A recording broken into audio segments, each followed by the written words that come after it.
Showtime. Welcome to the show. I'm Brent, Holland, and welcome one and all to Night Fright. Stop what you're doing right now. This is a show you're going to want to listen to. Everybody remembers where they were on 9/11. Go back a few more years. Those that were around remember specifically where they were November 22nd, 1963. That was the day President John F. Kennedy was assassinated. Our guest today remembers very well where he was, folks. You see, he was a living historical witness to the event. He is going to take us today inside Trauma Room 1 at Parkland Hospital. For you see, our guest today is Dr. Robert McClelland. He is one of the surgeons that worked to resuscitate John F. Kennedy. He was standing right beside the fallen and stricken president. Doesn't get any more real than this, folks. This is electric. This is our first show of a series of 4 shows on the JFK assassination. And what you're going to learn through these shows is that all the rumors you ever heard about the assassination are true. Strap in and hang on. Here we go. Welcome, welcome, welcome, one and all. I want to welcome you to the show. Welcome to Night Fright. I'm your host, Brent Holland. Our guest tonight, Dr. Robert McClelland. Dr. Robert McClelland, surgeon, 1963, just a young man, standing right beside the fallen president in Parkland Hospital moments after he was shot. Mr. McClelland, I want to welcome you to the show and thank you for joining us this afternoon. Well, thank you for having me, Mr. Holland. It's a great pleasure to have you, sir. Let's start off right away, shall we? And November 22nd, did that day start off as a normal day for you? It was just a routine day for you, sir? Yes, it was. I was in the operating room at Parkland showing a movie of how to repair a hiatus hernia to some of our senior surgery residents at that time. And, sir, were you aware the president was coming to town that day, Dallas? Yes, we had been talking about it for a day or so. We knew he was coming. And so everybody in the city was, fairly excited about this and concerned about it because there was a rather unfortunate background of political thinking at that time in Dallas. Can you give us a little bit of that synopsis? Because I think that's important. Just to bring people back to that era, because a lot of people that are listening right now may be not so aware of what was taking place in Dallas at that time. Well, at that time, Dallas, I would say, was a much more provincial city than it is now. It's far less provincial now. There are people from all over the world living here in a much larger city. And at that time, it was much smaller. Most of the people who lived here were from this part of the country, and I'll have to say that the prevailing political ideas at that time were on the far right side of the political spectrum. And there were a lot of people that felt very strongly against President Kennedy's policies and the policies of his administration, or how they perceived them to be. There was even a poster circulating that Mr. Kennedy was wanted for treason. Several members of the right-wing community, Hunt Oil, had put that out. And this poster, folks, was put out on telephone poles all around the city. It was circulated through the newspapers. Just to give you a kind of an idea of the political ramifications of Mr. Kennedy going into a known hostile town as Dallas. Although the people turned out in droves, anybody who's ever seen any of the movies and films of that day will notice the incredibly 5, 6, 7, 8 deep people on the streets, lined the streets to see the president. So the people loved him.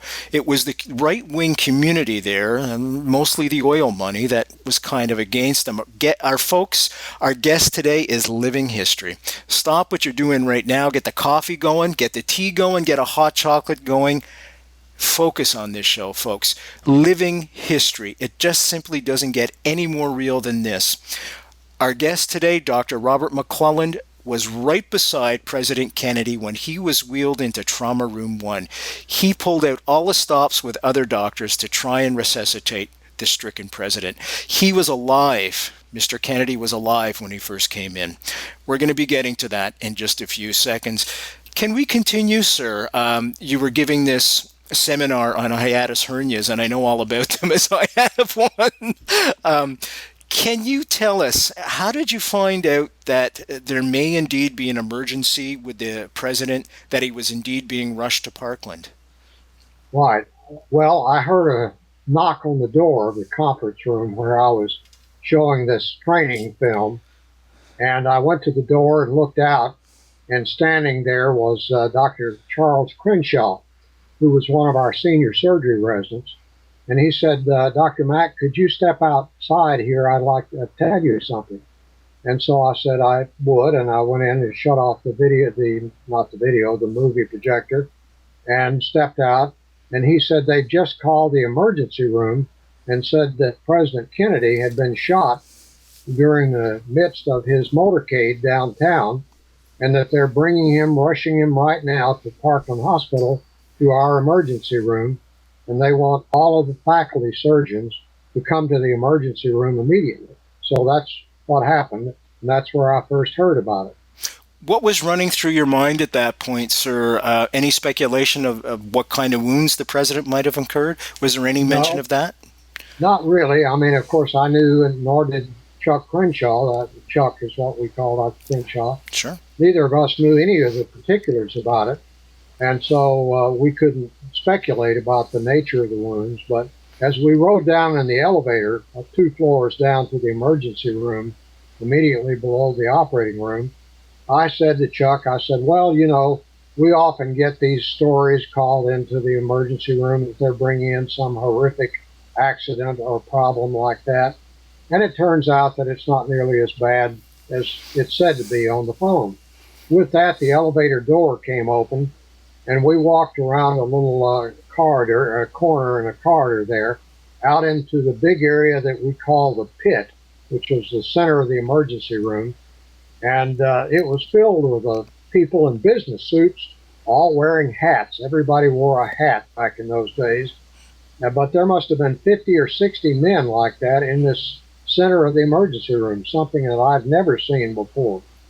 And as I took that in, that crowd spontaneously parted, made a little corridor from where I was about 50 feet down to the areas where trauma room 1, 2, 3, and 4 were off the side of the emergency room.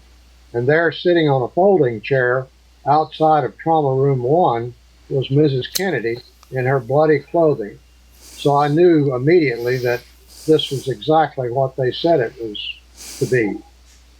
And it also occurred to me immediately that, my God, here it is at noon, and I'm the only faculty surgeon in the hospital. There were only 4 faculty surgeons at that time at Southwestern Medical School in Parkland. Now there are more than 50. But at that time there were 4. My chief, Dr. Shires, I knew was in Galveston at a medical meeting. My 2 associates, Dr. Charles Baxter and Dr. Malcolm Perry, I didn't know where they were, but I thought it being noontime, they were probably outside the hospital looking for better food than we had at the hospital. So I thought, I'm by myself.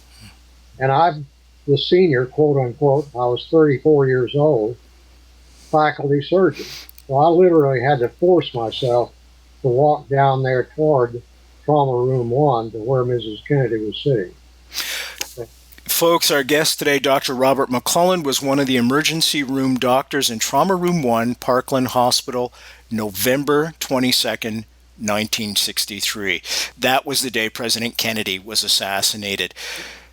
Dr. McClelland has just walked us through the point where he saw Mrs. Kennedy sitting in the hallway completely bloodied, and he's about to enter into Trauma Room 1 to see the stricken president. Before we do, Doctor, Many people aren't aware, but that was the death of that president, Mr. Kennedy, was kind of a pivotal moment for the Secret Service. Up until that point, they'd kind of been lackadaisical, if you will. There was no preparations or anything going on. Now, when we think of Mr. Obama, he has his blood type in the trunk of his car now. Not so. Not so at all with Mr. Kennedy. Okay. There we go. We're back now. We're doing this via Skype, folks, so bear with us. Please do bear with us, and we'll get it together. No problem at all. Now, not so with Mr. Kennedy, because here he is. He's coming to town. Had anybody contacted Parkland to say, stock up on such and such blood type or anything like that? Any preparations at all, sir? No, they hadn't. In fact, we asked them later, after everything had transpired, we asked one of the Secret Service agents about that and why they had happened to come to Parkland, because we had not had any previous notification of that.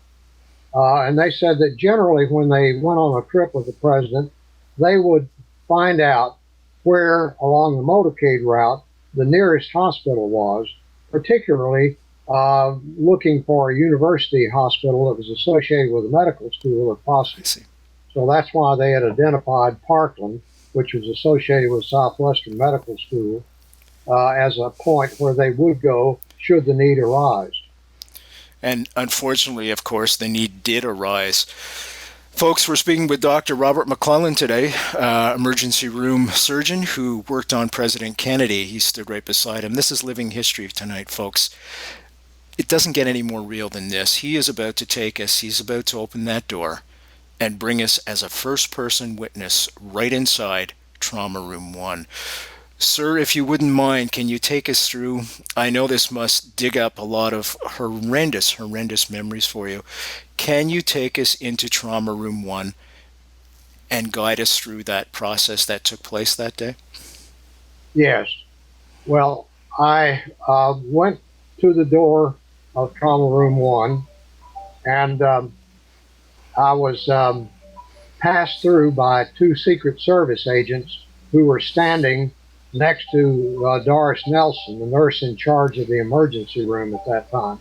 She was telling them who to let go by or not. So they signaled me through, and I went into Trauma Room 1, and as I opened the door, the thing that struck me immediately was the terrible appearance of the president, who was lying underneath an operating room light on a gurney in Trauma Room 1 with his face toward the door and the light in his face. And his head was completely covered in blood. And he was attached to a respirator through an endotracheal tube that had been placed into his trachea immediately as he entered the emergency room light. And also to an electrocardiographic monitor. And so that's what I saw immediately. And I was horrified, of course, by that. But I was also simultaneously gratified in that I saw I was not by myself, that Dr. Perry and Dr. Baxter, my two associates on the faculty, had arrived in Trauma Room 1 immediately before I did. And they had just placed a sterile surgical drape on the president's neck where there was a small wound in the lower right-hand portion of his neck. And they had just begun making a transverse, a straight-across incision in his neck as I walked into the door. And as I walked by the gurney, on the left side of the gurney, Dr. Perry, who was starting to make the incision, dropped his scalpel and leaned over and picked up what's called an Army-Navy retractor off the surgical tray and handed it to me as I walked by. And he said, "Bob, would you go and stand at the head of the gurney and lean over the president's head and hold the retractor in this incision we're making so we can see," as he and Dr. Baxter were doing that exploration of that wound. And so that put me in a position immediately above the president's head, about probably 16 to 18 inches above the horrendous wound in the back of the head, that I could look down into and into the inside of his skull from where I stood. So that gave me the the best and the worst view of the wound of anybody in trauma room 1. And so I stood there while they completed that exploration of the wound that I'd pointed out here in the right side of the neck. Took about 12 minutes to complete that. And as they were completing that and saw that there was no damage to the internal jugular vein or the carotid artery, which is what they were looking for, and had put a tracheostomy tube in to replace the endotracheal tube, Dr. Clark, our neurosurgeon who had entered the room, had been standing by the electrocardiographic monitor, and he looked at it just as they were completing the exploration, and he said, "Mac, you can stop now," to Dr. Perry. "He's gone," because he had just flatlined on the electrocardiographic monitor. And so that was the end of that, at that point. Folks, Dr. Robert McClelland has just described what he saw in Trauma Room 1, November 22nd, 1963, moments after the president had been wheeled in, fatally shot. Living history tonight, folks. Doctor, could I ask you some questions? When you first walked in, was Mrs. Kennedy in the room at that point? Were there Secret Service agents surrounding the president? No, Mrs. Kennedy remained seated in the folding chair outside the room. However, she got up 2 or 3 times and came into the room, and Dr. Clark, who had been standing there by the electrocardiographic monitor, each time she did, he very gently ushered her back out again to try to protect her from this terrible thing that was occurring at that time. And she didn't resist that and left each time. And that was probably 2 or 3 times while we were conducting this exploration of the president's neck wound. Did she ever once ask the condition of her husband, or? She didn't at that time. The only contact I had in that regard was after he had been pronounced dead, and I can tell you about that if you would like Yes, sir. to hear about that. Yes, sir. After he was pronounced dead by Dr. Clark, everybody in the room left, and there had been a number of people other than Dr. Perry and Dr. Baxter and I who had accumulated in Trauma Room 1 during this procedure. And they all left immediately after the president was pronounced dead, except Dr. Baxter and I. As the crowd was leaving the room, they pushed the gurney with the president on it so that Dr. Baxter and I were pushed against the wall by the gurney and had to wait for everybody else to get out. And then after everybody had left, and just as we were about to then move around the head of the gurney and leave ourselves, the door to Trauma Room 1 came open, and a priest came in, whom we later found out was Father Hubert, to administer the last rites. And we would have had to almost push him out of the way in order to leave the room. So we simply froze against the wall again and stood there. We felt it inappropriate, but we couldn't get out without knocking the priest down. So we didn't try to do that. And we had to stand there and listen to the last rites. And all I could hear Father Hubert say when he anointed the president's forehead, he uncovered his head, which was covered with a sheet at that time. Yes, sir. And anointed his forehead and leaned over to him, and the only words I could hear him say was, "If thou livest," into the president's left ear. And then I couldn't hear anything else that he said after that. And after he completed that, immediately after, Mrs. Kennedy again came into the room and stood by the side of the gurney as Father Huber was putting all of his material that he had back into his little bag that he had used to perform the last rites. And I couldn't hear what Mrs. Kennedy said because she spoke in such a low voice. But from the context of Father Huber's answer to her, she apparently asked him if he had received last rites. And Father Huber said, "Yes, I have given him conditional absolution." And with that, Mrs. Kennedy grimaced. She didn't say anything, but she clearly was not pleased with having heard that sort of statement by Father Huber. but she didn't say anything. And with that, she stood there for a moment silently and exchanged rings from her finger to his finger and back and forth between the two fingers. She stood there for a moment more, didn't say anything, and then walked to the end of the gurney where the president's right foot was protruding out from underneath the sheet that had covered him. Yes, sir. She stood by his foot for a moment, then leaned over and kissed his foot, and then walked out of Trauma Room 1. And that was the last that Dr. Baxter and I saw of either President Kennedy or Mrs. Kennedy, because we promptly left the room at that time, too. I'm almost lost for words, the profoundness of the tragedy. Here's a young president, a couple of kids at home, young kids. John was only 3 years old. Carolyn was just turned 6, I believe. I think actually her birthday was the next day, I think on the 24th. Just to let you know, Dr. McClelland, I had the great opportunity, as I do tonight, to speak with another person that was intimately involved with Mr. Kennedy, and that was Ted Sorensen. Mr. Sorensen, of course, folks, for those of you that are unaware, was Mr. Kennedy's speechwriter. He wrote all those wonderful speeches, but he was much more than that. He was actually as close as I would say, from my own perspective, as a brother. And he just couldn't talk about the assassination at all, sir. Every time I would bring it up, he'd get kind of angry and say, we must move on to something else. And of course, I complied. Given that he's just passed away, I was down in New York City as well, sir, and I had a chance to meet Carolyn Kennedy. And there's that spark, there's that wonderful Kennedy spark in her eyes, the same as her dad and her brother and her mom, without question. Ted Kennedy had it, Bobby Kennedy as well. Folks, we're speaking with Living History tonight. We are speaking with Dr. Robert McClelland. He was a Parkland Hospital surgeon when President Kennedy was wheeled in. He's just taken us through Trauma Room 1. Now, sir, because you're an historical figure, it's the same opportunity, folks. Imagine if we could go back and speak with the doctor who worked on President Lincoln.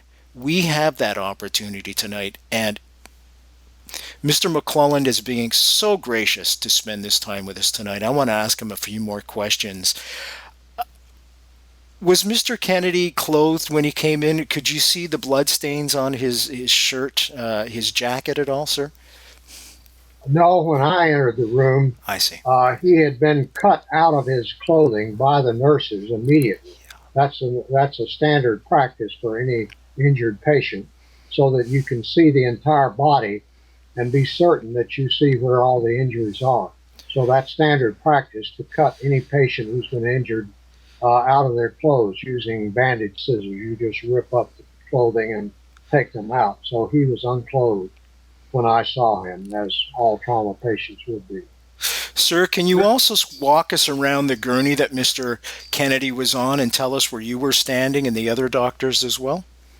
Right. As I said, when I entered the room, Dr. Baxter was on the president's left side, yes, sir. Standing just above the wound in his neck.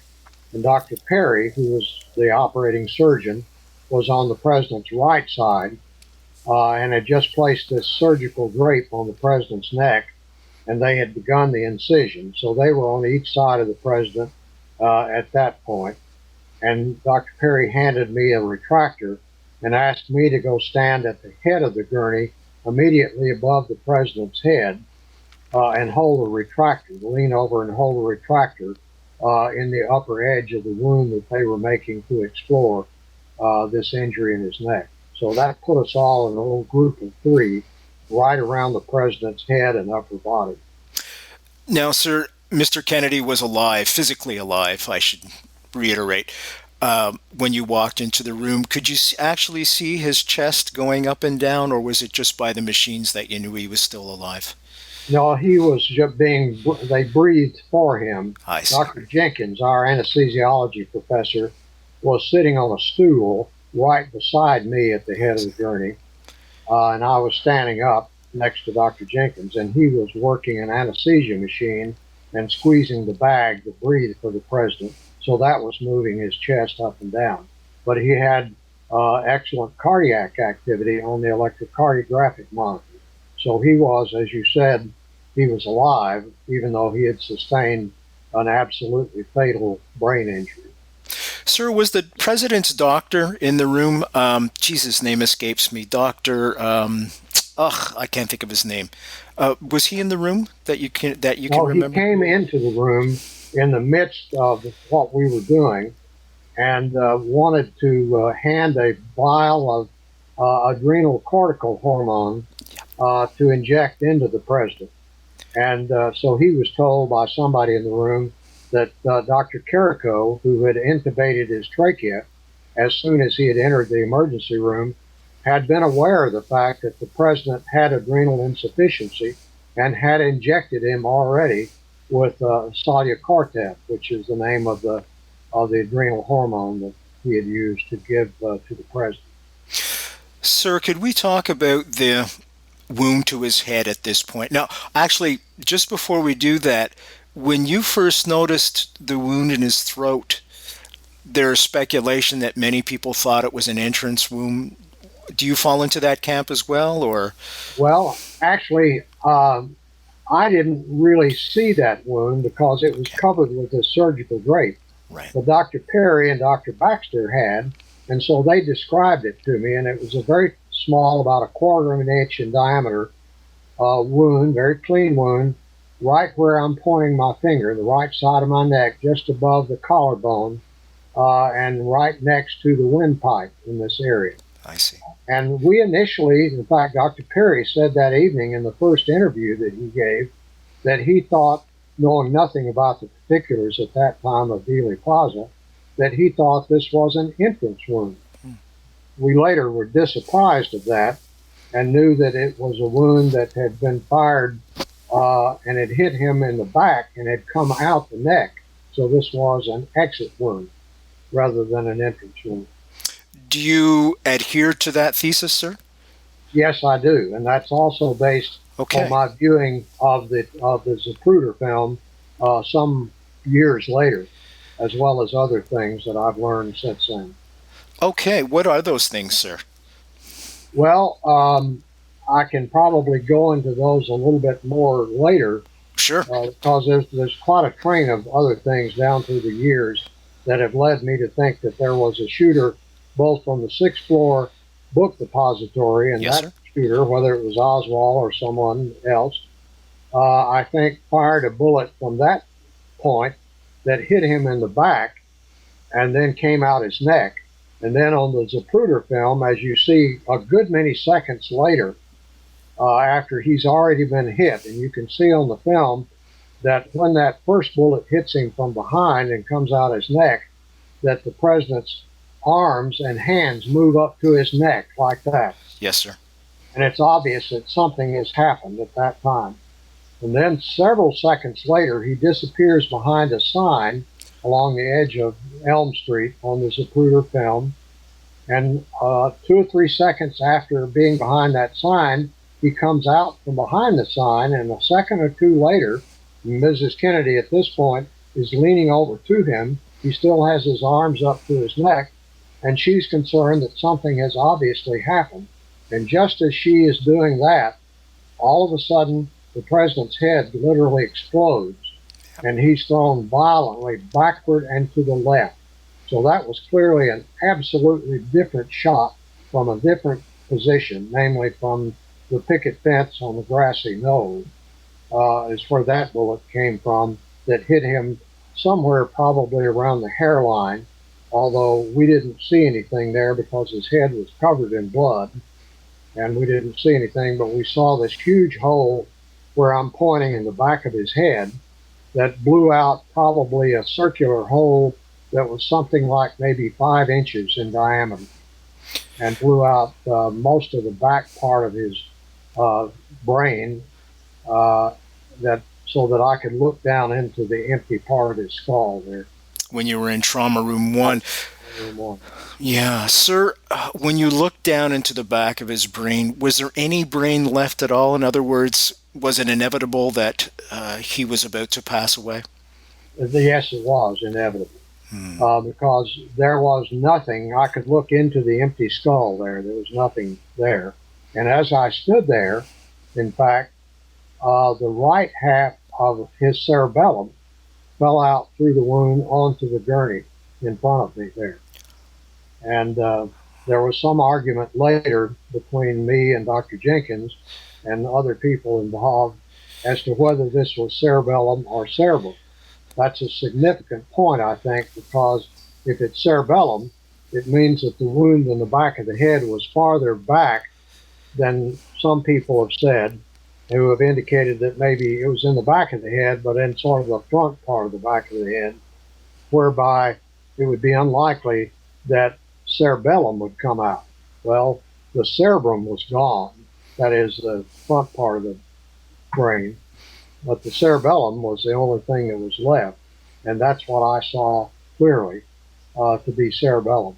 Although Dr. Jenkins changed his initial testimony in which he said it was cerebrum, and later said, well, maybe I was mistaken, it probably was cerebrum rather than cerebellum. He had initially said cerebellum in his Warren Commission testimony. Sir, some years later after that day, you were asked to go to the archives and look at the autopsy photos of President Kennedy.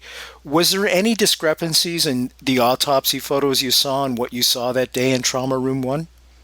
Only one kind of a discrepancy. Yes, in sir. general, the pictures that we saw that were 8 by 10 color pictures of the autopsy photos showed a large wound in the back of the head.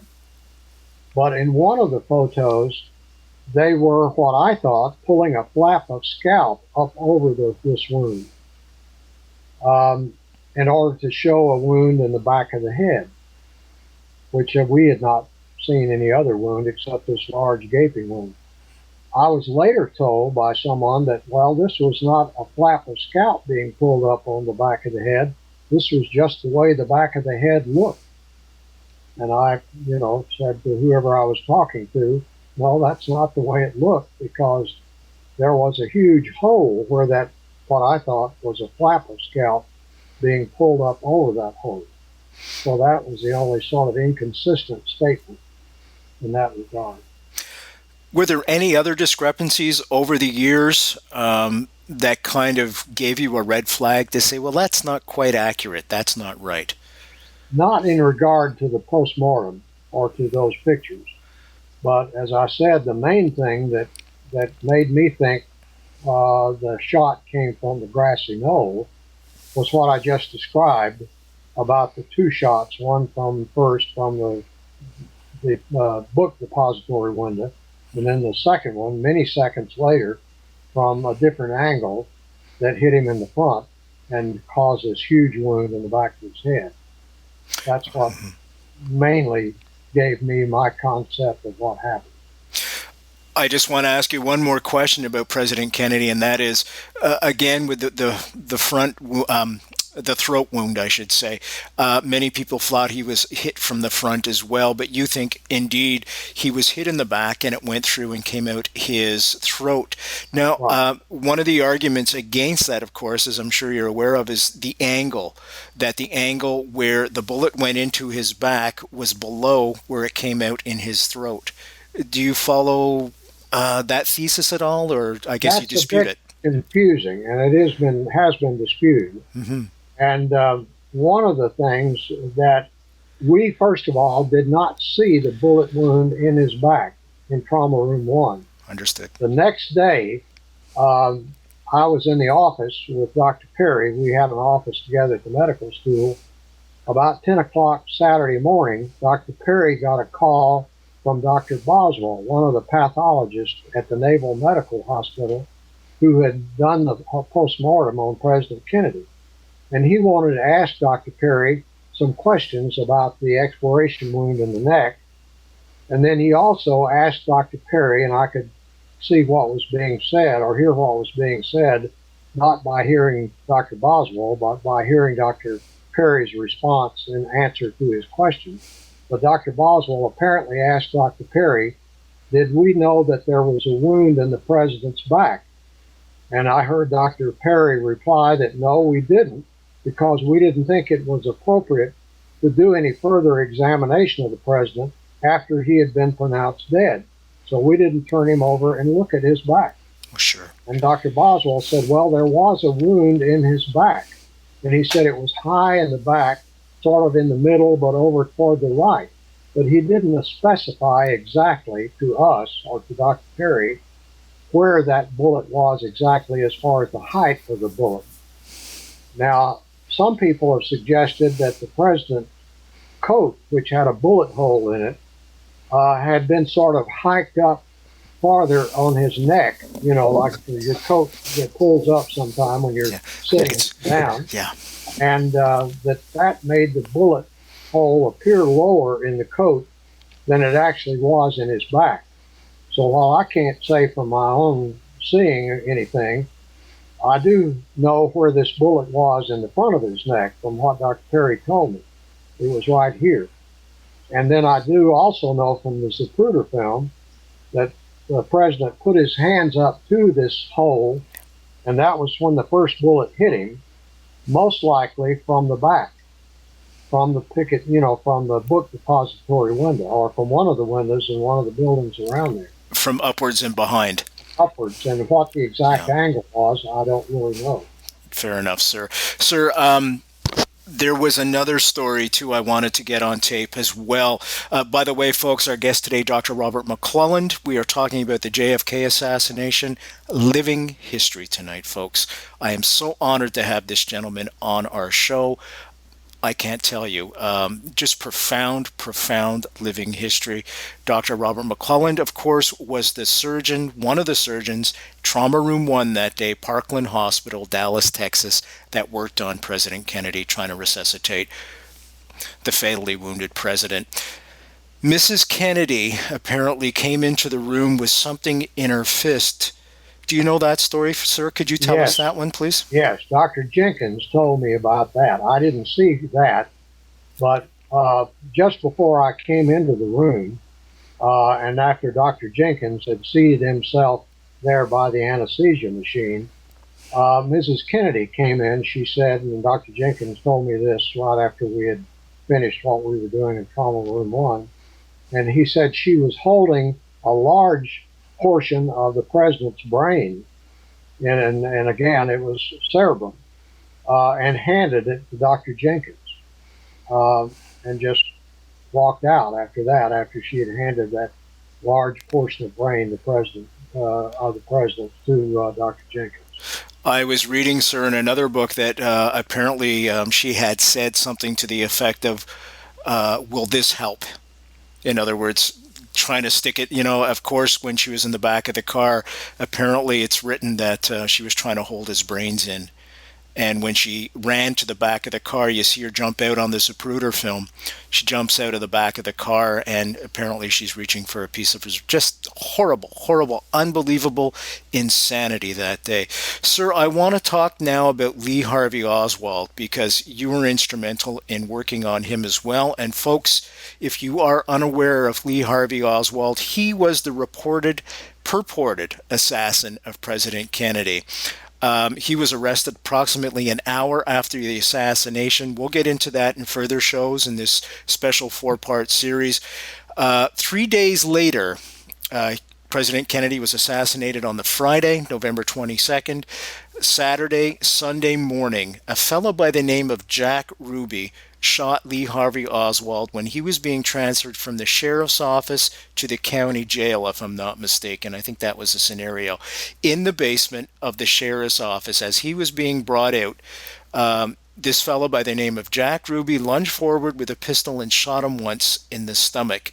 Of course, once again, this fellow was rushed to Parkland Hospital, Lee Harvey Oswald. Sir, can you pick it up from there for us? Yes. That Sunday, I was at home, and I had been to church with my wife and 2 small children and my mother, who was visiting. And while they were upstairs getting ready to go out for dinner or for lunch, I sat down by our television set in the living room downstairs, and I thought, well, I'll turn the television on and see what news is going on now. And as I turned the TV on and before the picture began to form, I could hear voices. And the voices were saying, "He's been shot, he's been shot." And I thought to myself, now what? And the picture formed, and I saw what everybody has seen many times, probably in various venues, the famous tableau of Ruby has just shot Oswald and he's slumping to the ground. And so, having just seen that, I walked to the foot of the stairway in my house and called up to my wife. I said, "I'm going to have to skip lunch because I've got to go to Parkland. They've just shot Oswald." And my wife called down and she said, "Who is Oswald?" And I said, "He's the man they say shot President Kennedy." "Oh," my wife said, and she said, "Well, we'll see you later." And so I went, got in my car, and drove as rapidly as I could toward Parkland. And on my way there, I saw Dr. Shire's car coming toward me in the opposite direction from Parkland. And we stopped along the side of the road and looked out our windows at each other and said, "Did you see what or hear what we just heard?" And we both found out that we had both found out the same piece of information about Oswald. And he turned his car around and we both then sped out to Parkland. We got there probably about 30 minutes after Oswald had been shot. We stopped, parked our cars behind the emergency room, ran into the emergency room to trauma room 2, right across the hall from where the president had been treated, and looked inside, and that was a beehive of activity with all the residents and nurses in the emergency room working on Oswald, getting him transfused and ready for surgery. And so when we saw that was being taken care of, Dr. Shires and I ran upstairs, changed into scrubs, and by the time we got that done, they had Oswald up in the operating room ready for exploration. And so that's where we started that. And sir, when you rushed into that emergency room, was there as big a crowd surrounding Oswald as there was Mr. Kennedy? Almost. There was a large crowd of all kinds of people in there, the residents, the interns, the nurses, and other ancillary personnel were working around him, getting him ready for exploration. So it was very busy. Were you aware in the same sense when you were looking at Mr. Kennedy, were you aware that Mr. Oswald was not going to make it as well? No, not to the same extent. I see, sir. He had, I would say, in fact, a fatal wound, but nevertheless, it was potentially, and I underline potentially, salvageable. Unfortunately, what happened is that when he was walking toward Ruby, he saw him approaching with the pistol. Yeah. And of course, there's also some evidence that he knew Mr. Ruby. Yeah. And that he recognized him. And we'll be getting into that too, folks, in later shows on this. Sorry, sir. But in any event, he saw him approaching with this gun, and as anybody would, he turned to try to avoid that. But that cost him his life, in essence, because when he turned, instead of the bullet going straight through from the front of his abdomen to the back, where it would have caused non-fatal bowel injuries, it instead coursed across, having come in sort of toward the upper left part of his abdomen. It went across the back part of his abdomen, the so-called retroperitoneum, and injured his vena cava and his aorta, the two main blood vessels in the body that carry blood to the upper and lower portions of the body, to and from the vein, vena cava, and the artery, the aorta. And that is really a fatal wound. In the great majority of cases, people bleed out on the site of the injury. But as luck would have it, the way the hematoma, that is the blood clot, formed around those injuries, he did not bleed out as they usually do. So we were able to open his abdomen, and Dr. Shires, who was doing that exploration, with Dr. Perry and I being the first and second assistants, was able to get clamps on those vessels after a period of probably 20 or 30 minutes from the time we got into his abdomen and we worked down through the clot and got the clamps on the vessel so that we could have controlled it. But at that time, he had had so much blood loss and so much injury to his heart muscle that he had a cardiac arrest. I see. At that moment. And Dr. Perry and I dropped out of the operation, and Dr. Perry opened his chest, and we took turns massaging Oswald's heart for probably about 30 minutes or so.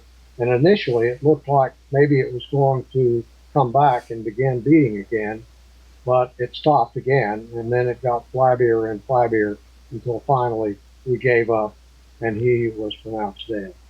Another young man with children, fatherless, left fatherless. Just a horrible, horrible weekend. And sir, I'm sure on that Friday morning when you awoke, November 22nd, you had no idea the next 3 days that you would be virtually making and touching history.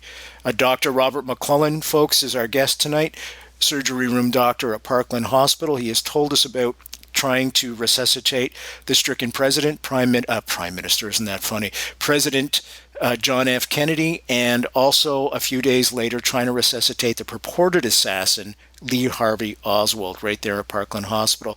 Sir, back to Lee Harvey Oswald, how did the Secret Service react? Because I understand that they were surrounding him as well. They did, although the most memorable thing that I have about that relates to the deputy sheriff who was handcuffed to Oswald as he was being led out of the jail and was standing beside him when he fell to the ground. And he told us as we came out after Oswald was pronounced dead, the deputy sheriff, I think I recall his name was Level. That's right, sir. Yeah. He was sitting out waiting to hear what was going on in the operating room. And so we came out and told him what had happened. And he then told us, he said, when he was shot and slumped to the ground, I got down on all fours over his body and straddled him and put my face down in his. And I said, son, you're hurt real bad. Would you like to say anything to me now? And he said, Oswald opened his eyes very widely with that and looked up at him for long, several moments, like he was thinking about whether he was or was not going to say anything. And after those few moments, he said Oswald shook his head like that, real wide from side to side, like no, he definitely did not want to say anything. And with that, he closed his eyes for the last time. Wow. See, that's something I didn't know, sir. I had no idea that had happened. And so the deputy sheriff, Mr. Level, said, I will believe to my dying day that he was about to say something pertinent about everything to me at that time, but then he thought better of it and shook his head. It does really appear that when Lee Harvey Oswald was shot, that Jack Ruby, and by the way, folks, Jack Ruby and no mafioso, he was a bagman for the mob and did all kinds of things for the mob. Looks like he was silencing somebody that they didn't want to say anything in Lee Harvey Oswald. Sir, all these years looking back, I'm sure when November 22nd comes around, these memories must spring up, and certainly I appreciate you coming on our show tonight. I can't tell you how much I do. But certainly, I mean, folks like me always asking you the same stuff. How do you deal with that? Well, I feel like it's interesting. Dr. Perry would never talk about it under any circumstances, to me or anybody else. And I never really understood why that was. My own thoughts about it are that this is a pertinent point of history that should belong to the public. So that when somebody asks me about it, it's sort of my duty, if you will, to say what I know rather than to say, well, this is my private information, because it's certainly far from being that. It belongs to everybody. And so that's the way I feel about it. And sir, you had mentioned that you believe that the shot, the fatally wounding shot, well, let me ask you that. If President Kennedy had not been shot in the head, and I point to the front as a frontal wound, as you had. Could he have survived the initial shot in the back that came out his throat? Oh, yes, no problem at all with that. None. So, okay, so if the Secret Service had have only reacted a split second sooner, things may have been different. Who knows? Possible. Possibly. Possibly. Um, Obviously, you believe there was a conspiracy at this point because, folks, the official historical record says that only one shooter killed President Kennedy, and that shooter was Lee Harvey Oswald, who shot from the back and upwards to President Kennedy's right, coming down and took his head off. Obviously, when you see the Zapruder film, which I hope to show during this show, got to get permission to do it. The shot came from the front, and I point specifically to the front. Therefore, two shooters, and by definition, a conspiracy. What are your speculations on why a conspiracy? Why was he killed? Well, that I don't really know, and they are just that, speculations. I think there's increasing evidence that the mafia were not the origin of the conspiracy, but they were the ones who carried out the conspiracy. That is the execution, if you will, or the assassination of the president. And there's increasing evidence that probably the mafia chieftain was, and there's a book written about this recently called Legacy of Secrecy. Lamar Waldron. By Waldron. Yeah.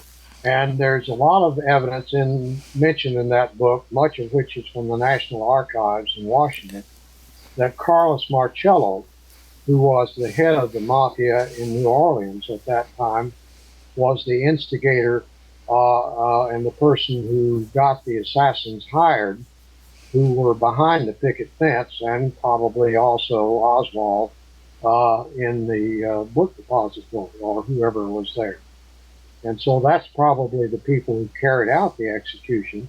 Now, as to who that might have been, I don't know.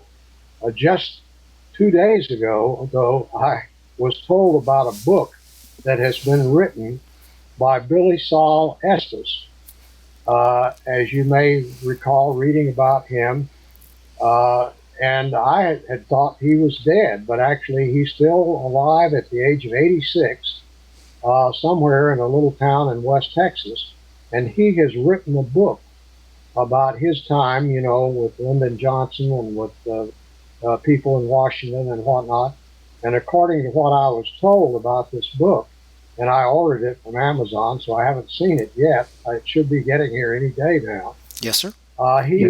He says what his ideas are about where the conspiracy began. I don't know what he's going to say, but I'm looking forward to reading about where he thought the conspiracy was initiated.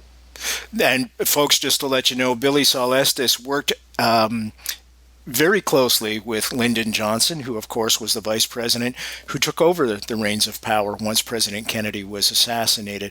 And there's many people that speculate that perhaps Lyndon Johnson, certainly the movie JFK says this right at the very end, Lyndon Johnson was raiding in the wings to take over those reins of power.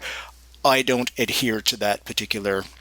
I don't either. Yeah, I really don't think so. I don't think it was a coup. It's just my own opinion. No question there was a conspiracy. I don't believe it was a coup.